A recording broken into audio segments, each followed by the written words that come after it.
오늘 본문은 창세기 49장 8절에서 12절까지의 말씀입니다. 우리 함께 읽도록 하겠습니다. 유다야, 너는 내 형제의 찬송이 될지라. 내 손이 내 원수의 목을 잡을 것이요 내 아버지의 아들들이 내 앞에 절하리로다. 유다는 사자 새끼로다. 내 아들아, 너는 움킨 것을 찢고 올라가도다. 그가 엎드리고 웅크림이 수사자 같고 암사자 같으니 누가 그를 범할 수 있으랴. 규가 유다를 떠나지 아니하며 통치자의 지팡이가 그 발 사이에서 떠나지 아니하기를 실로가 오시기까지 이르리니 그에게 모든 백성이 복종하리로다. 그의 나귀를 포도나무에 매며 그의 암나귀 새끼를 아름다운 포도나무에 맬 것이며 또 그 옷을 포도주에 빨며 그의 복장을 포도즙에 빨리로다. 그의 눈은 포도주로 인하여 붉겠고 그의 이는 우유로 말미암아 희리로다. 아멘. 아침 묵상을 함께 하신 우리 모든 성도님들에게 하나님의 은혜가 있기를 간절히 소망합니다. 지난 아침 묵상에서도 언급했지만 49장은 야곱의 축복장이라고 불립니다. 그런데 루벤, 레위, 시몬에게 야곱이 한 말은 축복이 아니라 저주에 가까웠었습니다. 아니, 저주에 가까운 것이 아니라 저주였죠. 그렇다면 그 다음 형제인 네 번째 아들인 유다는 어떻게 되었을까요? 유다는 다른 형제들과 달리 상당히 길게 할애가 됩니다. 8절에서 12절까지 총 5절이 할애가 되죠. 그리고 저주가 아닌 축복의 내용으로 가득 차 있습니다. 특히 10절 전반부를 보면 이렇게 기록되어 있습니다. 제가 표준세 번역으로 읽겠습니다. 임금의 주의봉이 유다를 떠나지 않고 통치자의 주의봉이 자손 만대까지 이를 것이다. 임금의 주의봉이 떠나지 않고 통치자의 주의봉이 자손 만대까지 이른다는 말처럼 실제로 유다를 통해서 유다 지파 안에서 누가 나왔습니까? 바로 왕 다윗이 나왔습니다. 그리고 세상 만물의 통치자인 예수님도 다윗의 후손으로 족보 안에 들어가게 됐던 것이죠. 다윗이 유다 지파 출신임을 우리는 잘 알고 있습니다. 그리고 마태복음에 나오는 예수님의 족보도 유다의 계보를 따르고 있음을 알 수가 있습니다. 루벤과 시므온, 레위와 달리 무엇이 이렇게 유다를 다르게, 특별하게 만들었을까요? 우리는 성경의 기록을 통해서 두 가지를 말해볼 수가 있습니다.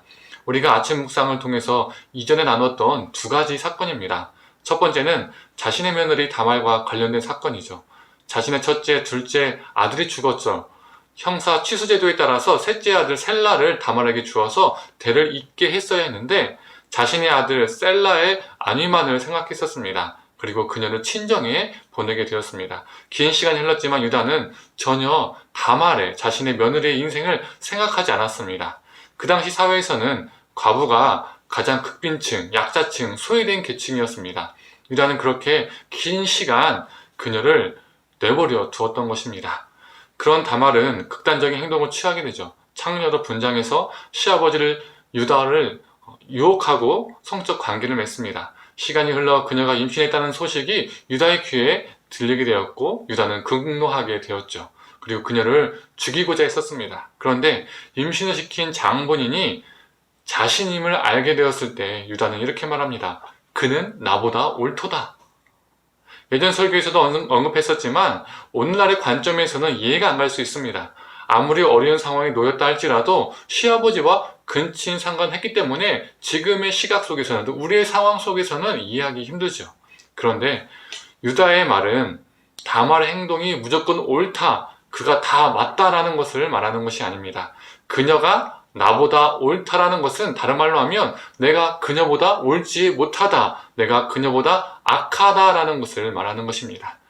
유다는 다말이 자신을 속이고 자신과 성관계를 가진 것보다 자신이 자기의 아들을 다말에게 주지 않아서 그녀를 극단적인 상황으로 몰고 가게 만들고 결국 그녀가 극단적인 행동을 하도록 만든 것, 그것이 자신이라고 생각하고 자기의 행동이 더 악하다라고 본 것입니다. 근친상간을 하는 그녀보다 근친상간을 하게 만든 자신이 악하다는 것이죠. 유다는 자신이 창녀, 실제로는 며느리와 성관계를 가진 이 부끄러운 행동을 숨기기 위해서 다말을 즉각적으로 죽일 수도 있었습니다. 그러나 그는 자신이 더 악하다고 자신의 잘못을 인정하고 받아들일 줄 아는 사람이었습니다. 자신의 부끄러운 행동을 숨기는 것이 아니라 수치를 그대로 받아들이고 인정했던 사람이었습니다. 두 번째 사건은 무엇입니까? 요셉에 의해서 베냐민이 은잔을 훔친 범인으로 몰렸을 때의 사건입니다.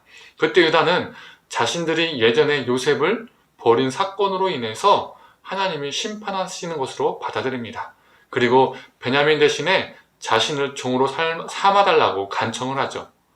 자신의 죄를 돌아볼 줄 알고 베냐민의 고통을, 그리고 아버지의 고통을 헤아릴 줄 아는 사람이 되었습니다. 그리고 자신을 기꺼이 희생할 줄 아는 사람으로 변했던 것입니다. 그는 이전에 형제들이 요셉을 죽이고자 할 때 그것을 말렸었습니다. 다른 대안을 찾았지만 그 대안이 무엇입니까? 그 대안도 선한 것이 아니었습니다. 요셉을 파는 것이었죠. 그렇게 그는 요셉을 희생시켰던 사람이었습니다. 그랬던 그가 변했습니다.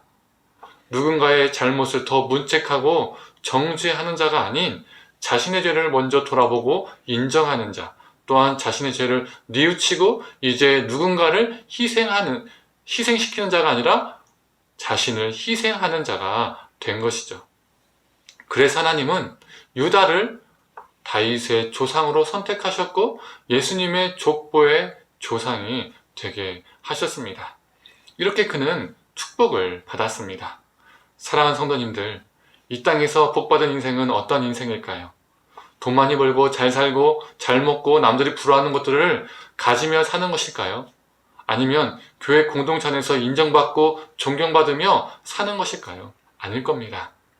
타인의 죄와 잘못보다는 내 죄악을 먼저 볼 수 있는 자, 즉 타인의 티끌보다 내 눈 안에 있는, 내 삶 안에 있는 들보를 볼 수 있는 사람, 또한 내 안에 들보를 발견했을 때에 인정하고 돌이키고 새로운 삶을 살아내는 사람, 그래서 타인을 위해서 내 자신을 기꺼이 희생할 줄 아는 사람, 이런 사람이 복받은 사람, 이런 사람이 하나님의 복을 누리는 삶일 것입니다. 사랑하는 성도님들, 우리가 이러한 삶을 살길 원합니다. 내 들보와 같은 죄악을 먼저 볼 수 있는 눈을 가지고 내 삶을 온전히 돌이키고 누군가를 위해서 나를 내어줄 수 있는 그러한 인생, 이 축복받은 인생을 살아내는 저와 우리 성도님 되기를 간절히 축원합니다. 함께 기도하겠습니다. 하나님, 유다는 동생을 팔기도 했고 또 자신의 며느리와 성관계를 갖기도 했었습니다. 그런 죄악의 삶이 있었지만 그는 무엇보다 그 죄악을 외면하고 회피하고 핑계한 것이 아니라 그것을 인정하고 그리고 회개하고 돌이킬 줄 아는 모습이 있었습니다. 그리고 그 돌이킨 모습 속에서 누군가를 희생하는 존재가 아니라 자신을 희생하는 존재가 되었습니다.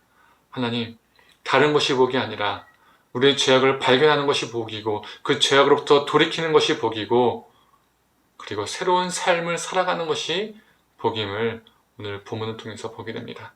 하나님, 우리가 이 축복된 삶을 살게 하여 주시옵소서. 그래서 누군가를 희생시키는 자가 아니라 누군가를 위해서 우리를 내어줄 줄 아는, 그렇게 복을 흘려보낼 줄 아는 존재가 되게 하여 주옵소서. 예수님의 이름으로 기도드립니다. 아멘.